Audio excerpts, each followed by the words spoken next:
I discovered the poem in a poetry class, and I was asked to analyze the poem. And when I read it, it evoked memories of my father, and I just, not just of my father either, of my mother also, and of myself. It really did move me. It seriously did. And so I wrote this analyzation of the poem and delivered it to the class. I felt it odd, though, that my analyzation of the poem was totally different from everyone else in the class.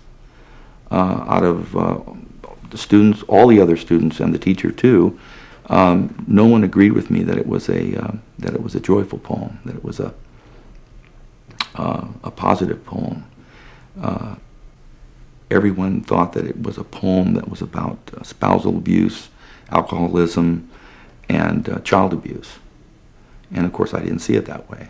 I saw it as a father coming home from work, tired, eating a meal, had a brandy or a whiskey, and he and his son are playing in the kitchen, and they're rattling the pots and the pans, and of course Mom gets a little mad and says, "Hey, calm it down." But no one agreed with that. My Papa's Waltz by Theodore Roethke. The whiskey on your breath could make a small boy dizzy, but I hung on like death.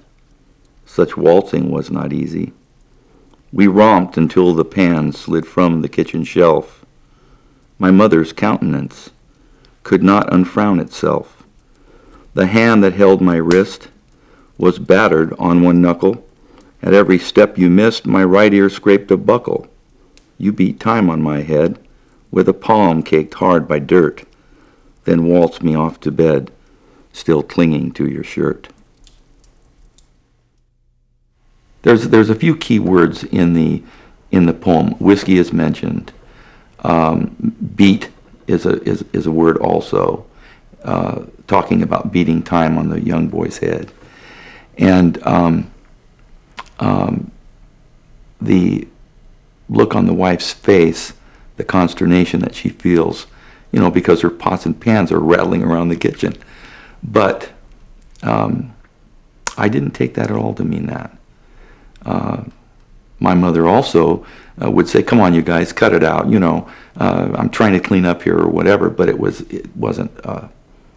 It was playful. It was totally playful. My father was not a drinking man in the sense that he was an alcoholic. He did enjoy a whiskey before going to bed, or a brandy. He did, and was a very playful man, a very loving man. My wife and I have been married 35 years. We've had 8 children, of which 5 are boys. I wrestled with all of them, wrestled with the girls too. And they wrestle with their kids. And I'm sure there's no abuse in there, I think it's important for us to do that with our children. It's a bonding thing for fathers to do that with their sons, with all of their kids.